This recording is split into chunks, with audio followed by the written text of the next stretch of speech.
राम राम भैया, जय माता दी, जय सीताराम। देहाती मंत्र में आपका हार्दिक स्वागत है दोस्तों। भैया आज आपको मैं जानकारी दूंगा सांकनी सिद्ध करने के बारे में, सांकनी को जागृत करने के बारे में, सांकनी को अपने पास बुलाने के बारे में। दोस्तों यह सांकनी ढांकने की बात ही होती है।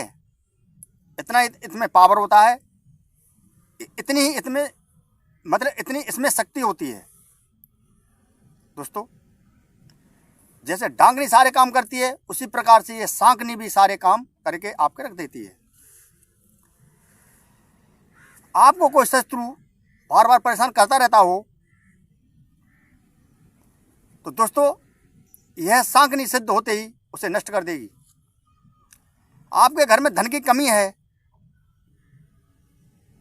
आपका परिवार का लालन पालन अच्छी प्रकार से नहीं हो पा रहा है, तो ये सांकनी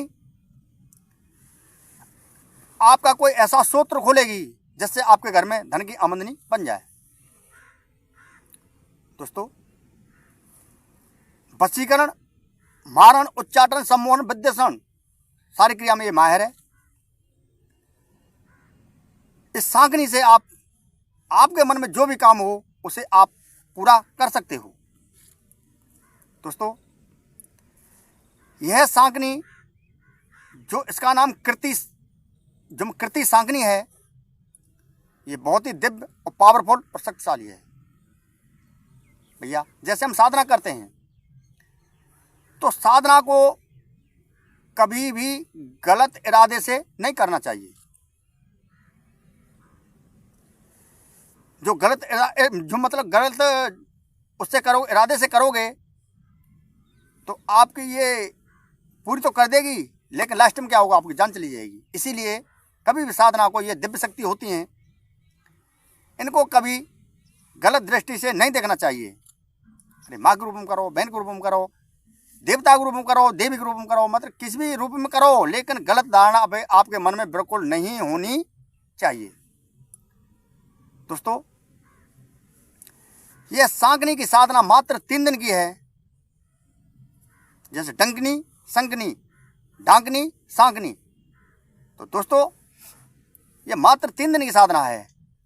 3 दिन के अंदर अंदर में ये सांकनी आपके सम्मुख अवश्य प्रकट हो जाएगी। भैया यह सांकनी गुप्त भेद देने में बहुत ही माहिर है। आपका कोई शत्रु आपके पीठ पीछे कोई षड्यंत्र आपके लिए रच रहा है, तो वो तो वहां पर षड्यंत्र रच रहा है, उसकी सूचना ये आपको पहले ही दे देगी। सूचना भी दे देगी और आपका आदेश पाते ही यह सांकनी उसे नष्ट भी कर देगी। चाहे वो तांत्रिक हो, डायन हो, तांत्रिकनी हो, भगत हो, कोई भी हो। जो खराब आचरण वाला व्यक्ति है उसको ये तुरंत सजा देती है, तुरंत नष्ट कर देती है।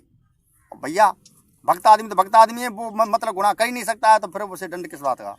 दोस्तों तांत्रिक कोई भी हो, अच्छे स्वभाव का होना चाहिए। लगावे धर्म में पैसा उसे धनवान कहते हैं, करे रक्षा गरीबों की उसे भगवान कहते हैं। मतलब भैया ये तांत्रिक वही होना चाहिए जो हमेशा लोगों की सहायता करे, लोगों की सहायता में तत्पर हो जाए। दोस्तों गुरु बहुत से भाइयों मेरे पास कमेंट आए थे कि गुरु जी हमने किसी साधु से दीक्षा ले ली है।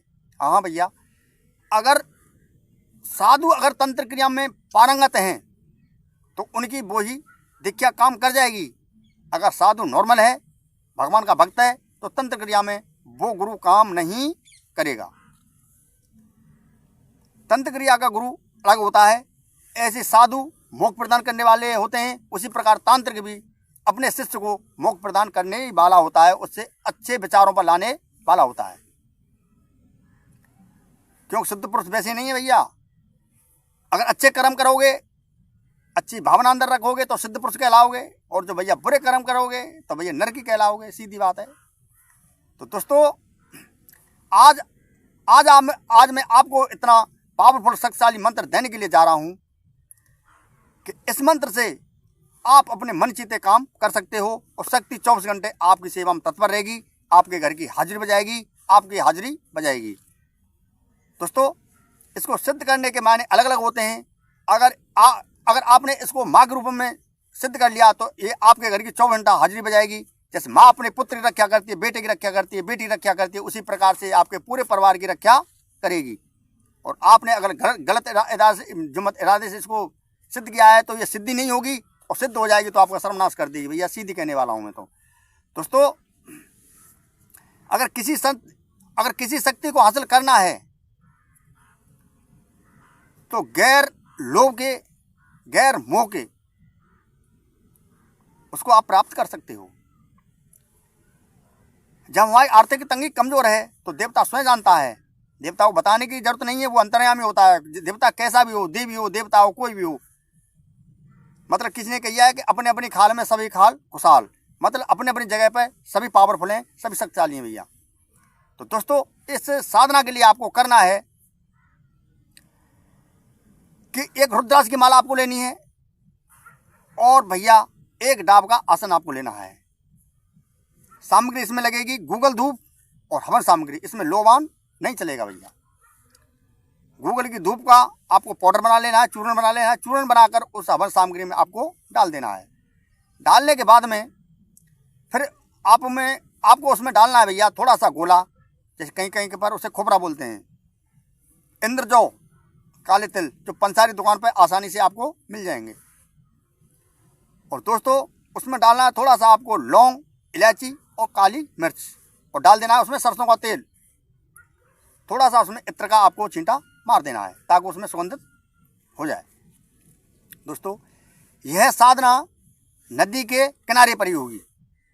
नदी हो, जैसे गंगा जी हो, जमुना जी हो, या और कोई नदी हो, कोई नहर भी हो, तो भी ये साधना हो जाएगी। अगर कोई अच्छा सा सुंदर तालाब है, गंदगी उसके अंदर नहीं है, तो उसके किनारे पर भी ये साधना हो जाएगी। लेकिन होना चाहिए सामने पे पानी, सामने पे बाएं दाएं किधर भी सामने, लेकिन हो पानी का किनारा। दोस्तों, और सामग्री इसमें लगेगी सूगर की चर्बी और भैया मुर्गे का थोड़ा सा इसमें मांस, मुर्गे का या थोड़ा मांस बकरे का, थोड़ा थोड़ा आवती समय आपको डालते रहना है। इतना सामान ले जाकर ये साधना गुरुवार से प्रारंभ होगी, मतलब बृहस्पतिवार से प्रारंभ होगी साधना। गुरुवार यानी बृहस्पतिवार रात्रि के 12 बजे साधना होगी। वहां पर जाकर एक दिन पहले ही आपको उस जगह को साफ शुद्ध कर देना है, बिल्कुल बिल्कुल भी साफ शुद्ध, ताकि उसमें कीड़ा कांटे का कोई डर आपके लिए न हो, कोई भय न हो, डर न हो। जगह को सफा कर और भैया इतना सामान ले जाकर एकांत जगह में पहुंच जाए। लेकिन दोस्तों, एक बात और मुझ पर ध्यान आ गई है कि बहुत से भाई ने मेरे पास कमेंट किए थे कि गुरुजी हम 2 जने साधना कर रहे हैं। तो भैया 2 जने साधना एक जगह, एक तो अप्सरा की साधना कर रहा है, दूसरा किसी देवता की साधना कर रहा है, तो साधना कैसे हो जाएगी? नहीं होगी ना। तो इसीलिए मेरा आपसे कहना है, कम से कम 2 साधक साधना कर रहे हों तो 100 मीटर की दूरी होनी चाहिए, तो तब उनकी दोनों की साधना सफल हो जाएगी। नहीं किसी की भी साधना नहीं होगी पास में बैठे बैठे। हाँ, दोनों अगर एक ही शक्ति का आवाहन कर रहे हैं, दोनों एक ही शक्ति का आवाहन कर रहे हैं दोनों, तो साधना हो भी सकती है, लेकिन फिर भी थोड़ी दूरी पर, पास में बैठकर नहीं होगी। तो भैया इतना सामान ले जाकर वहाँ पर आपको किसी नदी के किनारे पहुँच जाना है। पहुँचने के बाद में आपको प्रथम सुरक्षा घेरा लगाना है। प्रथम सुरक्षा घेरा इतना दूर पर होना चाहिए कि लंबे पड़ जाओ, और किसी कील की सहायता से मतलब रेखा खींचनी है गोल बिल्कुल अपने और पास। फिर आपको अपने सुरक्षा मंत्र का मतलब उच्चारण करना है, जिससे आपका शरीर सुरक्षित रहे। फिर आपको वहीं पर बैठ 21 बार गुरु मंत्र का स्मरण करना है।